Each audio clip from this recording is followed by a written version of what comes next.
I'm Erica Davis for PromotionalCodes.com. I am here with Jill Pollack, aka the House Shrink, aka the Organizational Expert. Yes. I am totally fascinated with you and your show, HGTV, Canada's television show Consumed.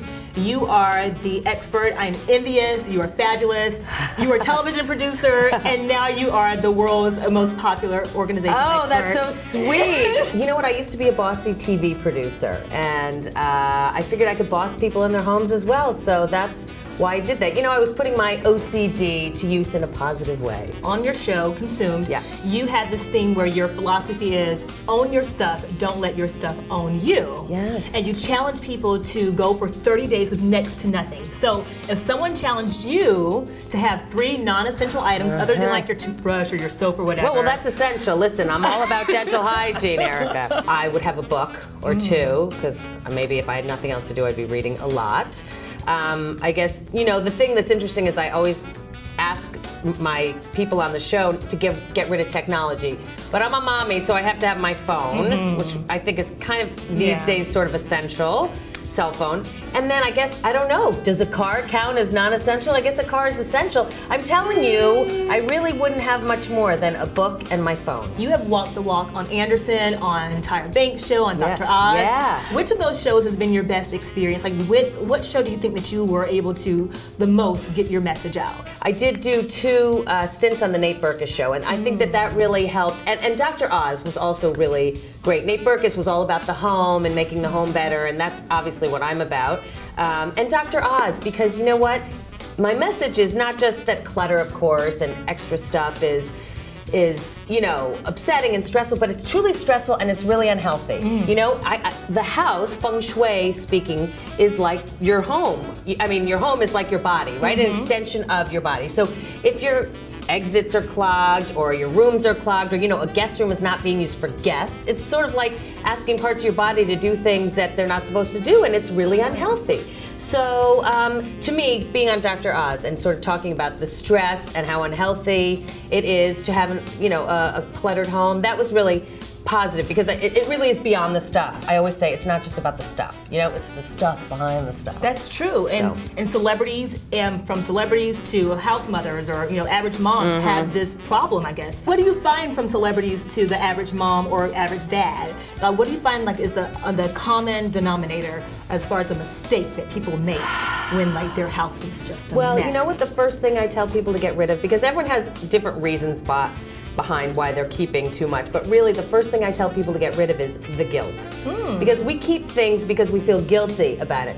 My Nana made that for me, someone bought me a present, that was an ex-boyfriend, you know, whatever. You keep things that you think people gave you because they need to see you have them, or because you don't know of a good home to give it. Like, you don't want to, you know, you're done with your stuffed animals, or your kid is done with their stuffed animals, but where's a good home? So you sort of keep it, right? And I always say, this is something I try to take my own advice for, but just because a hostess serves you, you know, you're at a dinner party, well, what if you don't like beets and she's serving beets? Do you have to eat the beets? You're not gonna eat the beets. So if someone gives you something that you don't want or is not, you're done with, right? Or you spent too much money on those pants, but you know what? They always were tight, they're gonna be tight, and every time you go in the closet, those pants are too darn tight and the tags are on, you spent too much money for them, then you feel guilty. That's me, yeah. So you wanna I say just pass it on, because stuff holds a lot of energy. And so when you have a lot of things in your house that you spent money on, you know, or you have because you're afraid you don't know where to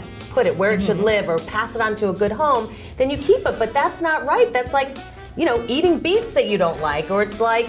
That's true. That's true. Question about saving. Yes. You know, we're promotionalcodes.com. We Yes. like to save people money. We Yes. like to get people the most bang for their buck. How does decluttering your life help you save money? Or does it? Oh my gosh, of course, in so many ways, it's ridiculous. First of all, when your home is clear and you know where everything is, you're not buying seconds and thirds of things, right? You're not buying like 12 scissors because you can't find the one scissor, okay? You also feel better about yourself, and you realize the stuff that you want is the stuff that you want. As I always say, own your stuff, don't let your stuff own you. This is about taking inventory of your life. Where were you, where are you, and where do you want to go, right? We all have projects like, I need to do my scrapbooking, or I need to do this, you know? And then you have to make room for that stuff that you want to do, otherwise you're never going to do it. Favorite celebrity story?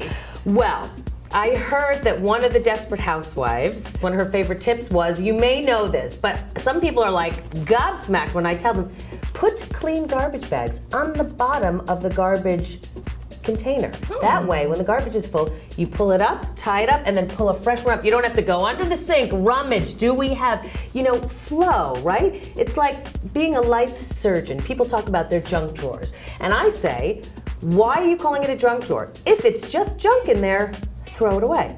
Let's choose what you want in there, and I call it a life surgery drawer. So I feel like, as mothers, as women, as fathers, as people, you want to have the best flow possible. So being life surgeons, because out there's not much you can control, but in your home, you can control a lot. Jill, thank you so much for coming to hang out with us and for teaching us all of your savvy organizational tips. I've learned so much. I know they've learned so much too from watching you. Oh, thank you for having me. Actually, the holidays are the perfect time to get organized. Really?